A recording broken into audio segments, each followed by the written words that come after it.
This is a lot of footage. Oh my goodness me! That's all that's standing of the Twin Towers right now in the background. That's all that's standing. That's it. That's all that's left. So you're literally right inside.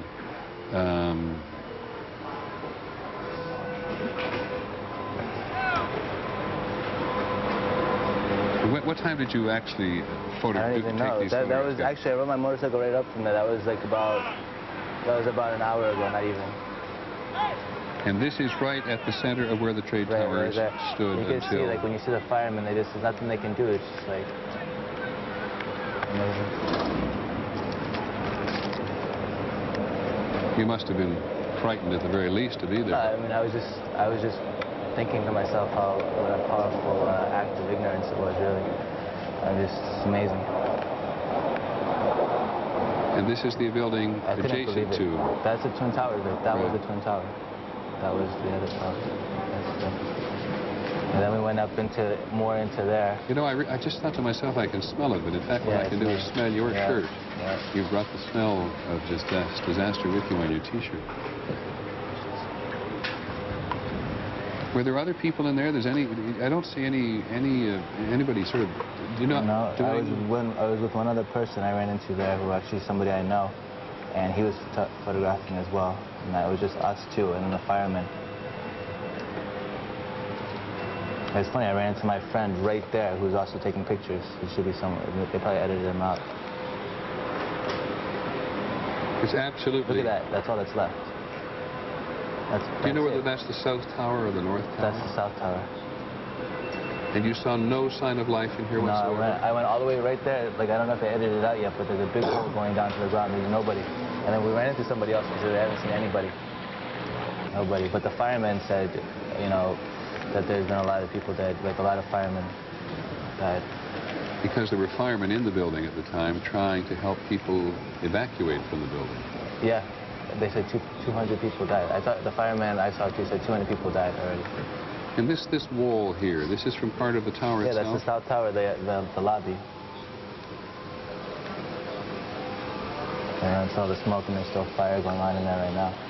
Are you walking across? Yeah, you're walking across, and that's your friend also with a photograph. And the building on the right that occasionly appears is a building adjacent? Yeah, and it's just gouged. Like the parts of the Twin Tower just gouged out the building.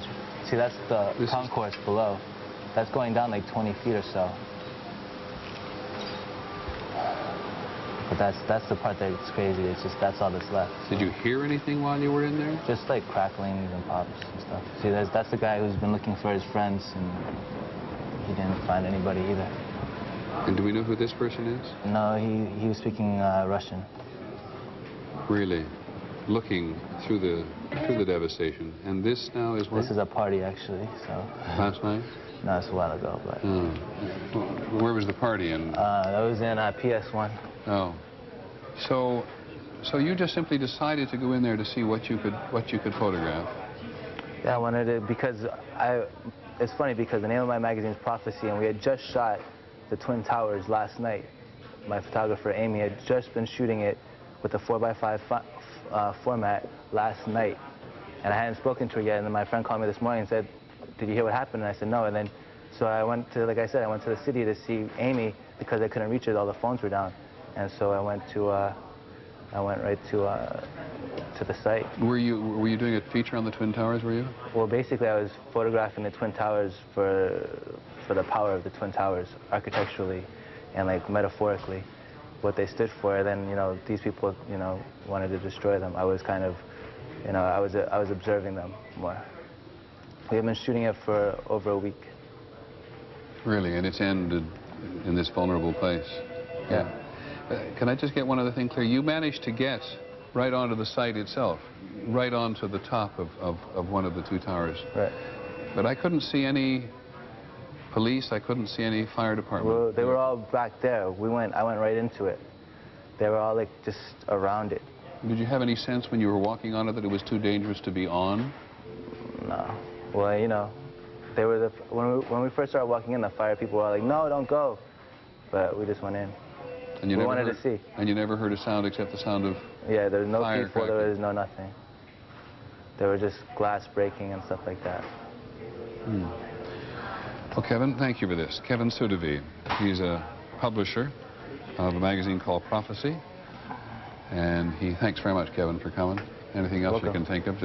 I mean, I just wanted to say, I think that it's a powerful act of ignorance at the end of the day, because this country is so full with so many different types of people, and I can understand, you know, people and their frustrations with capitalism and other, just capitalism. I can understand people's frustration, but to do that type of destruction to people they don't even know, it's just, like I said, it's powerful. I understand they're trying to get a message across, but it's also powerfully ignorant, in my opinion. That's all I can say. That's all I want to say. I think it's a thing that I think it's a thing that many people in the country agree with today. That it was an act of terror and an act of ignorance, and which the government has said repeatedly today it'll try to get to the bottom of, but nobody's very hopeful about that. I mean, it's obvious that that there needs to be a better dialogue between, you know, these people and what they need done, and what we're doing, and they're bringing the field to a whole nother level. But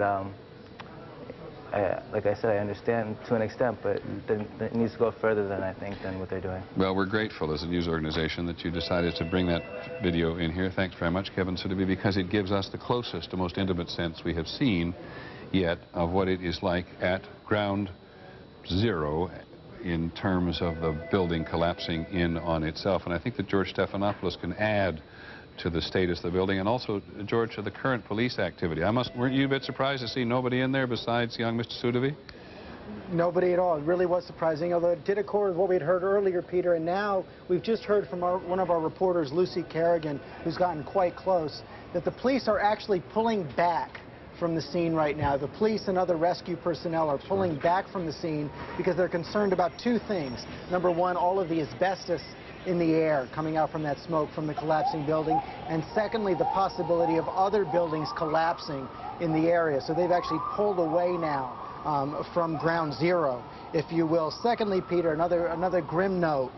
We have now heard that Chelsea Piers, which is a large, several block long athletic complex over here on the west side at 17th Street and 11th Avenue, has now been turned into a temporary hospital and morgue here in Manhattan. It's the first temporary hospital and morgue that's been set up. There are now 30 ambulances operating out of there, and that will be one of the major sites here on the Lower West Side.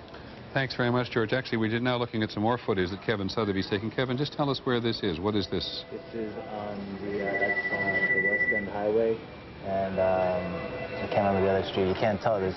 You really can't tell, but it's right there where the South Tower was, where the Marriott was. The Marriott Hotel, yeah. The Marriott Hotel headquarters there, and you're still focused very much on the trade towers itself, aren't you? And on the rubble, it's just amazing.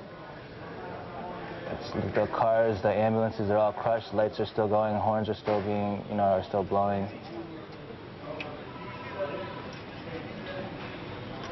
Did you pick up there was some sense of activity here, that there was some sense of purpose, or just people overwhelmed by what had happened? You mean the fire department?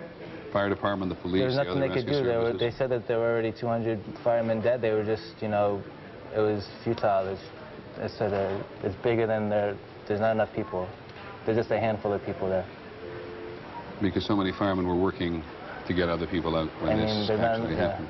I mean, you need an army of people to and of course, the city will have an army of people before long, because the National Guard is coming in. It's very interesting what the mayor said some time ago. He said people need relief, desperately want relief. At the same time, they don't want relief because they don't want to leave the job they are doing, because in many cases they are looking for and or supporting their friends and the colleagues. And that's a bit of a review there of some of the material that Kevin Sudavi shot earlier, and which we're very glad to have. I'm just looking at one more report from our foreign desk here this morning, that a KAL plane, Chuck Lustig, a KAL plane, KAL, you mean the Korean Airlines plane? Thanks very much. A Korean Airlines plane was forced down by U.S. and Canadian forces over White Horse Bay in Canada earlier today. The Canadian television reports that forces on the ground stormed the plane, and we have no other details at this time. But there's another aberrant incident today happening in Canada. U.S. military throughout the world, we've said before, are on the highest state of alert. So from what's spread out from here has just been quite extraordinary in terms of putting everybody in the world. Most U.S. military forces on threat condition Delta, which is the highest condition that the highest alert the military can be on. But as any number of people have reported today, any notion that the U.S. was invincible died in this rubble. Listening to some of the politicians talk today, Senator Chuck Hagel of Nebraska, where the president is at the moment, said America is forever changed and America's in for a long fight, which I think people in the fight against terrorism understand and have understood for a very long time. But somebody else said this is a huge wake-up call for the United States. Both former Secretary of State Baker and I think the former director of the CIA said that there was just not enough human intelligence on behalf of the United States in these organizations and cells around the world. John McCarthy, our Pentagon correspondent, has just come from a Pentagon briefing, and so we'll pick you up, John. John, yeah, what are you hearing? Peter, one of the things they wanted to do and do very publicly is to deal with the rumor that had been circulating for several hours that the fourth civilian jetliner that was hijacked was shot down by American aircraft. They are denying that flatly. They say it is absolutely not true, Peter. John, I apologize. I was distracted, and so for the benefit of anybody else who was distracted, do you mind repeating that? I'm sorry. They are denying the rumor that had been circulating for several hours that the U.S. military shot down one of the civilian jetliners. They're saying that is absolutely not true. Okay, thank you, John. You caught me off balance because, in fact, I'd never heard the rumor in the first place and not heard the report whatsoever. Now, you've been in a briefing. What else did you hear? Well, they're not saying a whole heck of a lot. What they are saying is that they now have accounted for the presence of all of the Joint Chiefs, the service secretaries, and, of course, the Secretary of Defense. Those are people who have been accounted for. What we are now learning is that a new part of the Pentagon that has just been occupied was one of the areas that was terribly hit. We believe there are going to be quite a few casualties from the Army, the Navy, and the Marine Corps in particular, as well as the Defense Intelligence Agency. Do you have any idea what quite a number of casualties means? No idea whatsoever, Peter. You consider the density in the Pentagon. There are 20 to 24,000 people that work there. It took out one huge slice of it.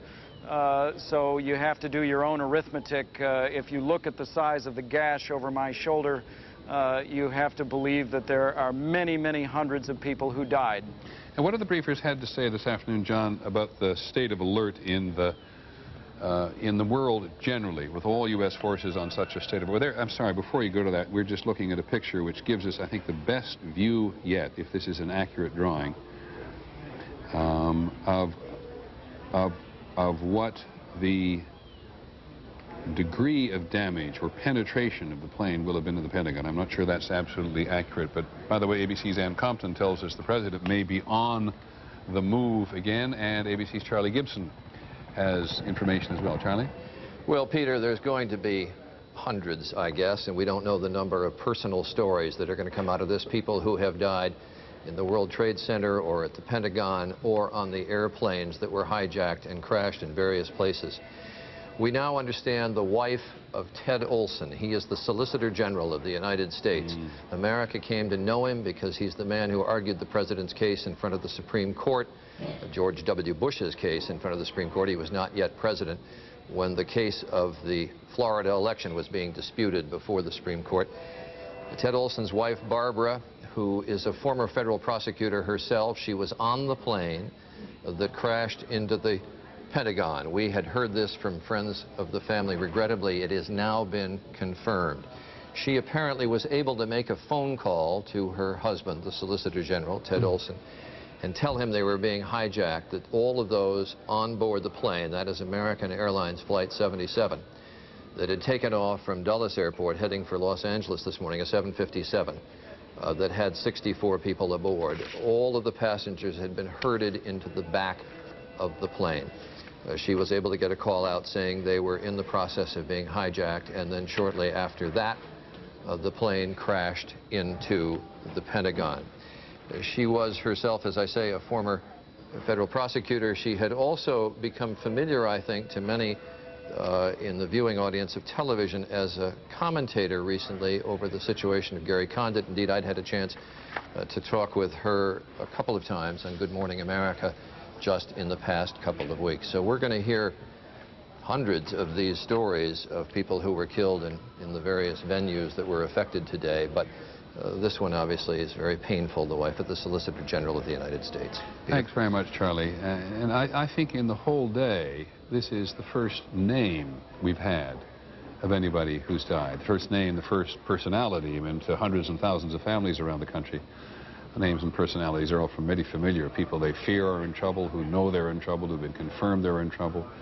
The desperation of people at a distance from people in trouble is just a horrendous thing to report. But I believe that's the first name we've had all day of being able to identify somebody, Barbara Olson, who, as Charlie says, was very often on television, the wife of the Solicitor General, Ted Olson, who died in the suicide attack on the Pentagon. John McCarthy, are you still there? It's Peter. Yeah. John, come back to the briefing, if you would. I'm not sure we've heard everything from you on the briefing itself. They just are expressing their frustration and at the difficulty of getting rescue workers inside the Pentagon, Peter. Part of the building is still on fire, and the fire is moving to sections of the Pentagon along roofs and along various pipes. So they're having a real difficulty getting in there even to search for bodies at this early time. That is what they are focused on at this point. I will tell you, Peter, that Donald Rumsfeld, the Secretary of Defense, and most of the chiefs have been in the National Military Command Center all day since this terrorist strike. And you have to leave it up to your own imagination, the kinds of things that they are contemplating in their hours after the strike.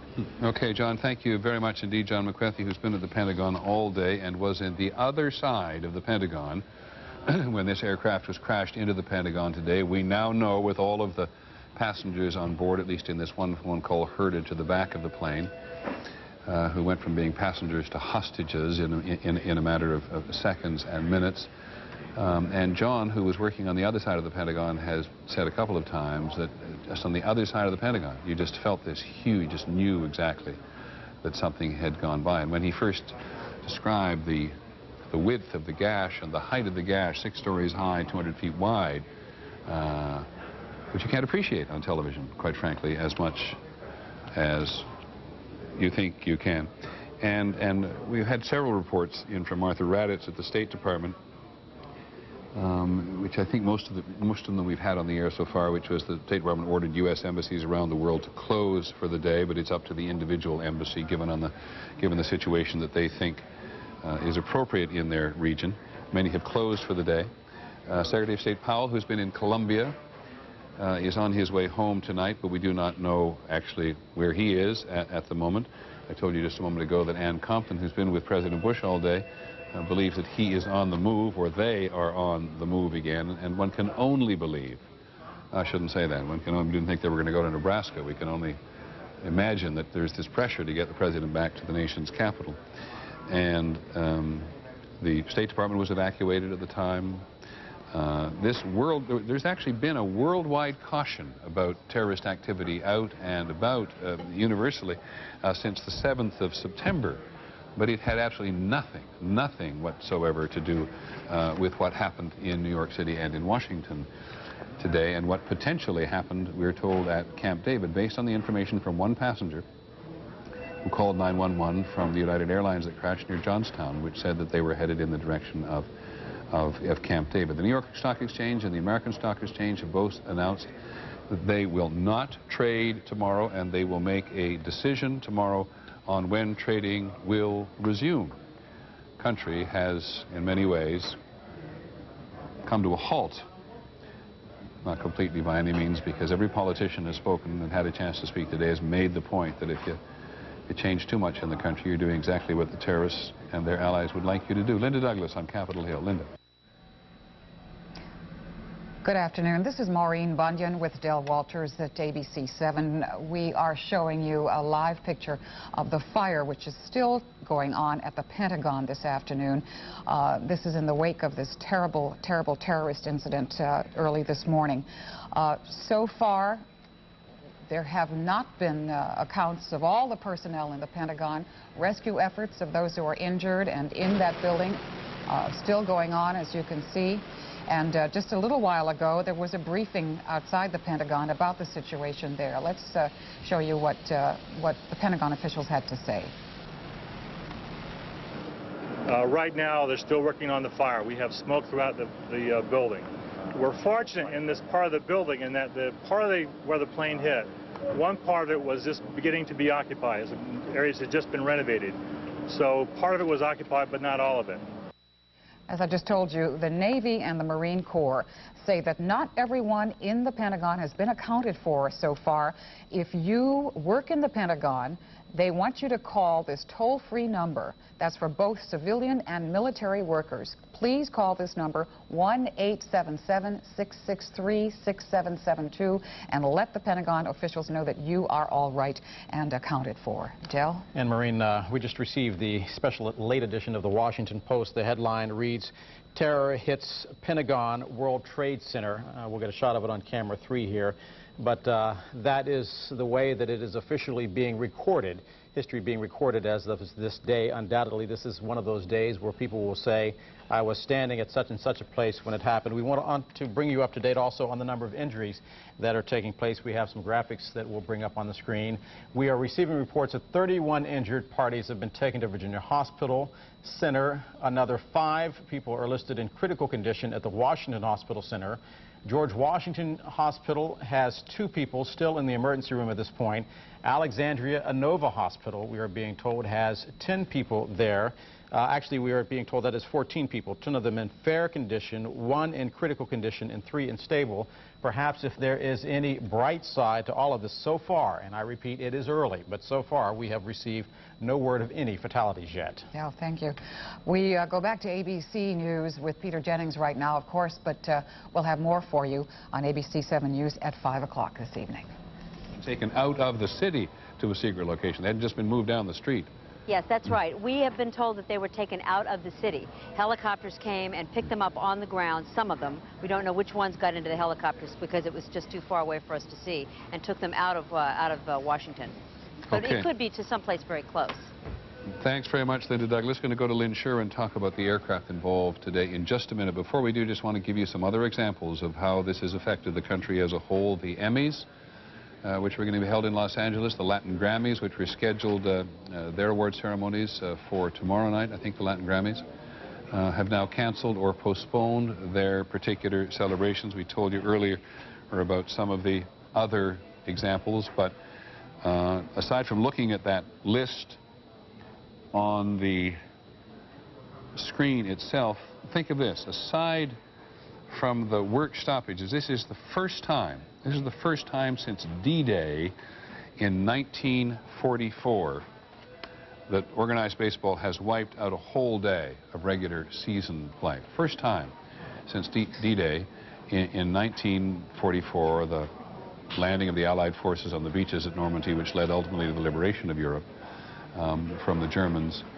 It's the first time since 1944 that organized baseball has done that. And there were all of the television shows in New York City, which the David Letterman show, and others on CBS, which all get television audiences, popular audiences coming from around the country. They've all canceled their tapings. They'll be either in reruns tonight. This is true of the late night show on NBC. Malls across the country, some of you who live out around about the country, you all know this better than we do, but malls around the country simply locked their doors, and people couldn't go and shop in the malls today. It was this feeling that anywhere there were people gathered, that there was a measure of vulnerability which we had seen in New York City. Now, the mayor of New York City,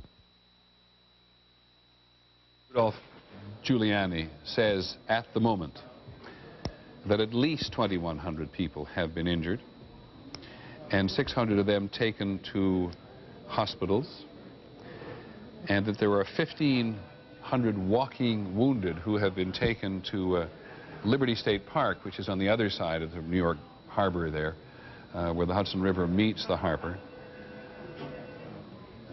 It may be live, but I'm not quite sure what you're looking at. Is this from the New Jersey side? This is from Liberty State Park, looking, I assume, across the New York harbor at an earlier point today, because the smoke is not as thick now as it was. That's live. That's a live photograph, and that dark smoke is still coming from the trade tower itself. Thank you. As for the attack on the Pentagon, the Virginia Hospital Center in Arlington, Virginia, reports there have been as many 31 people injured there and admitted to the hospital, including 2 who are in surgery. and most other patients are in intensive care, or being treated for smoke immolation. I'm joined by Tom Humphreys, but I don't know much more about you, Mr. Humphreys, than that. You were in the World Trade Center on the 57th floor. Yes. And you walked out. Yes. So take us from the beginning, would you? Well, I was sitting at my desk working on a speech I was supposed to give this afternoon, and the building was rocked by an explosion. And which tower were you in? I was in Tower 1. Right. And the next thing I knew, I saw flaming debris cascading down the side of the building.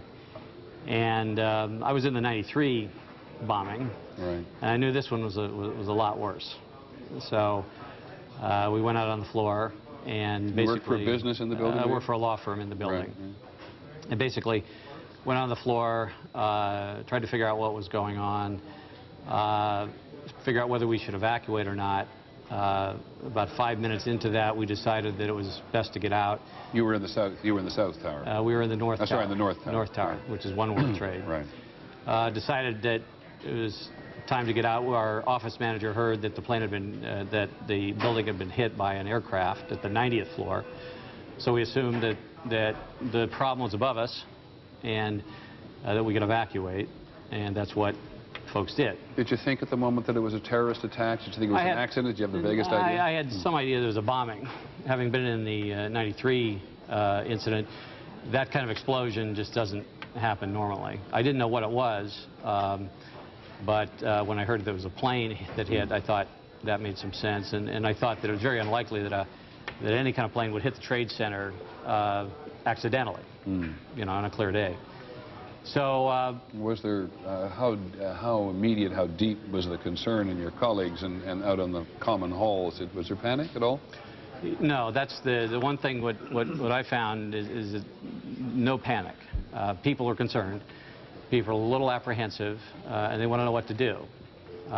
But both on the floor and then down the stairwell, there was no panic. And in fact, people were helping other people to an incredible degree. Were the stairwells lighted?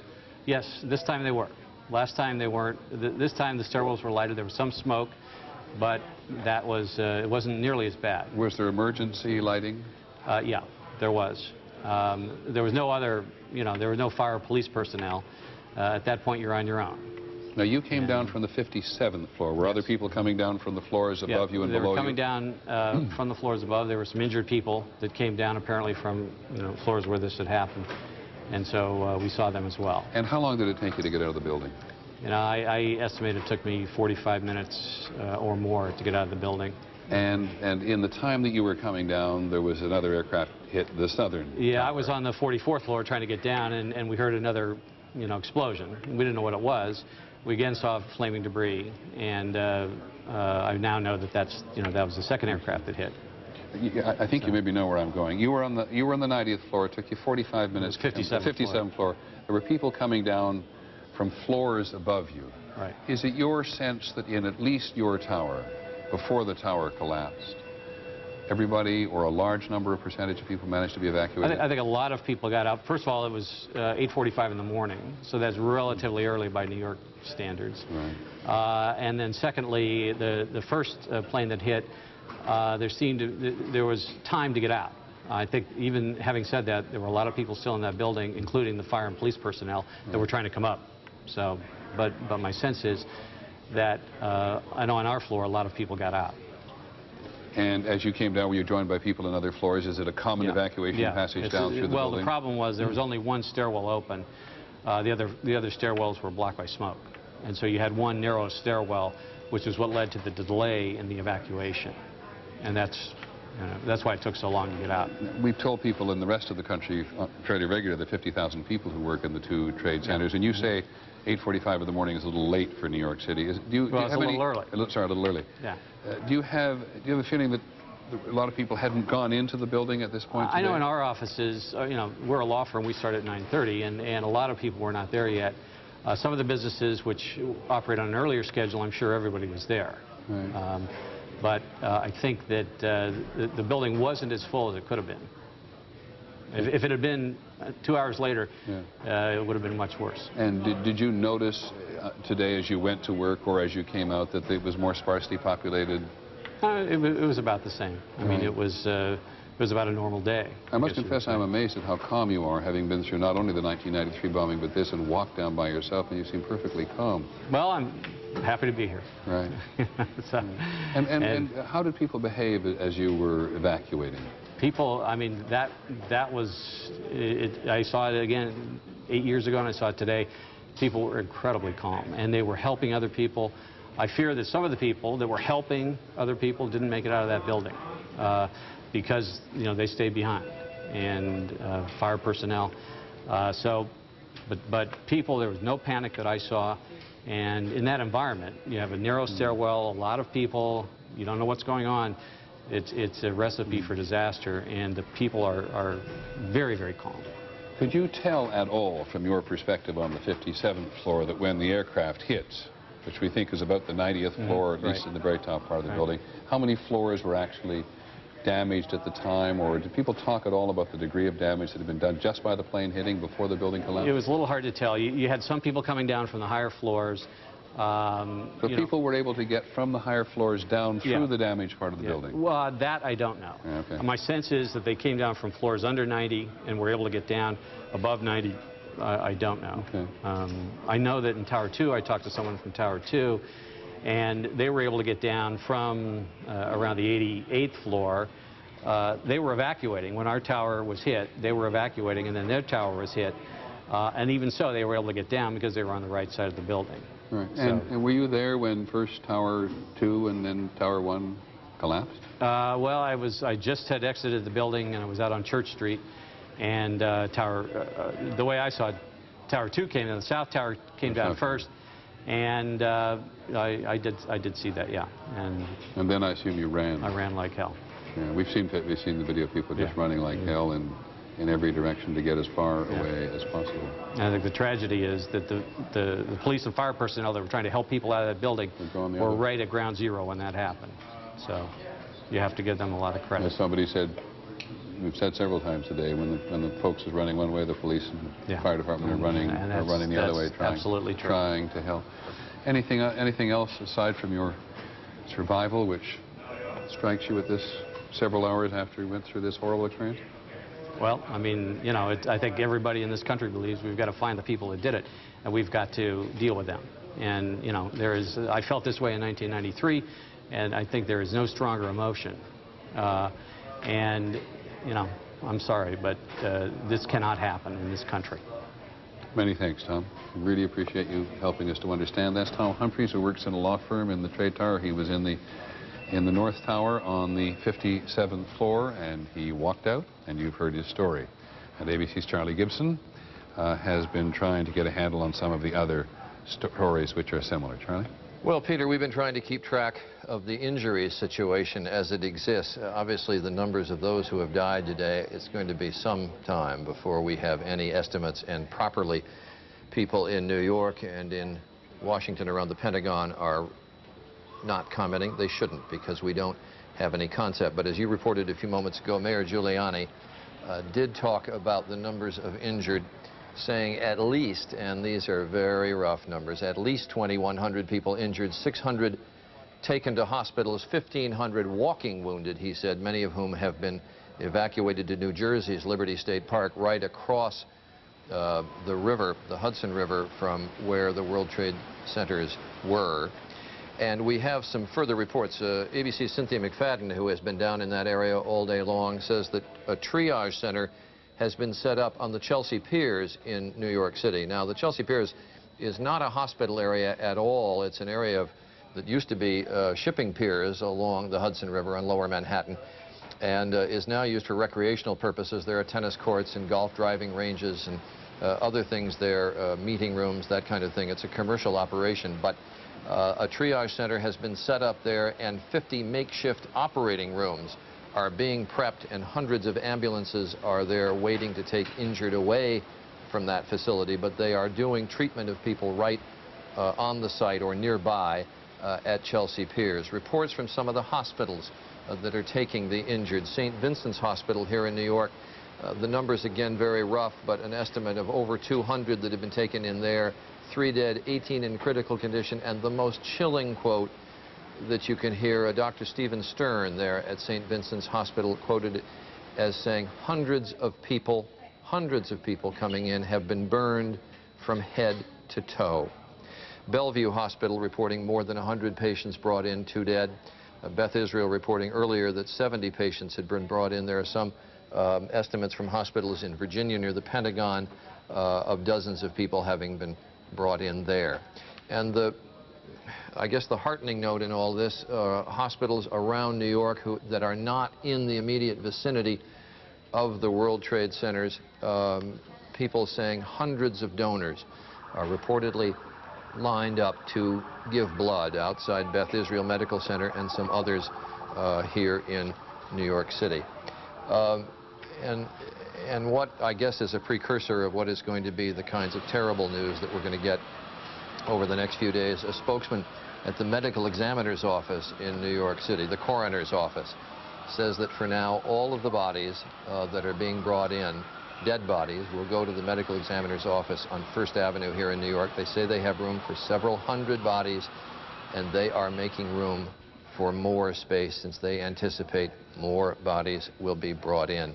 One other note to mention, at 4:30 this afternoon Eastern Time, the FEMA, the Federal Emergency Management Agency, says that it has activated all 10 of FEMA's regional headquarters around the country, including those on the East Coast and then all the way west as far as San Francisco and the state of Washington.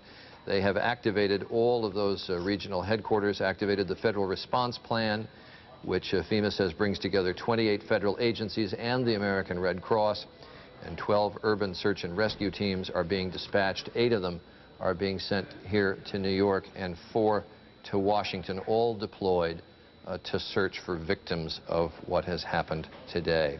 And the Health and Human Services Department has activated a national medical emergency system. It's really an unprecedented move, but it could dispatch nearly 7,000 volunteer doctors, nurses, pharmacists, other medical staff to areas that have been affected by today's attacks. So that brings you up somewhat to date on what's being done in terms of those who have been injured and provisions now being made for those who've been killed today. Peter? Thank you, Charlie, very much. Just try to keep the sort of sense or the proportion of casualties into some kind of perspective. The gentleman with whom we've just been talking, who worked in a law firm in the Northern Tower, said that after the first aircraft hit in that tower, which is 8:48 Eastern Time. This is one of those "where were you when" moments. I'm just utterly convinced will be that way in historical terms.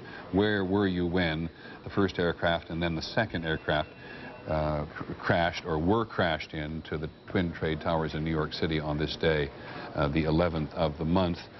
And there's a timeline. If it's 8 hours now since this happened, and Mayor Giuliani speaks just a few minutes ago, they know of 2,100 people injured, and you see the pictures that the young man brought us from the absolute bottom, ground zero location, where the tower not only crashed on itself, but then crashed down into the ground. There wasn't a sound there except the sound of flames licking up from underground, and there was no sign of any person.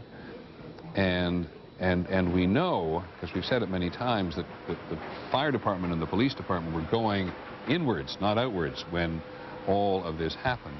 It's just absolutely impossible to get a grasp at. I'm very interested in the gentleman we spoke to a little while ago from the law firm, Tom, I've probably forgotten his last name. Say it out loud. Thank you, Tom Humphreys. Tom Humphreys, who said that it was his impression, at least in his building, in the North Tower, that a lot of people got out of that or had not arrived at work because it was, as he said, by New York standards, just a little earlier than people were accustomed. But when this young man, Mr. Sabi, brought his video that he'd taken, just got on his motorbike up and then walked in to this scene on the ground, it is to realize that everybody's being kept, as Bill Blakemore subsequently confirmed for us, being kept at a distance from this at the side, and that's what's left on the left of the facade of the North Tower. ABC's Bob Jamieson is downtown now, and Bob, we're looking at the pictures that have been brought to us by this young producer of a magazine. Can you just talk in general terms as you like? Well, generally speaking, Peter, as the smoke blows back and forth and for a moment or two doesn't obscure both of the two World Trade Center buildings, you see so little. It's a tremendously eerie feeling to be in Lower Manhattan, looking down toward the tip of the island and seeing very few people, no traffic, the smoke continuing to billow from these buildings, and nothing where there were once these two landmarks that drew everyone's attention, whether you drove or flew or came to New York by boat. But Peter, there is a new concern, according to authorities at this moment here in Lower Manhattan, and that is the growing fear that another building in the World Trade Center complex, which was not struck by an airplane, is in danger of collapsing. That is number 7 World Trade Center, somewhat shorter, with somewhat fewer stories than numbers 1 and 2. There is a fire burning vigorously in the lower floors of that building, threatening the foundation. And the building was already damaged some 6 hours ago now when the North Tower collapsed, and part of that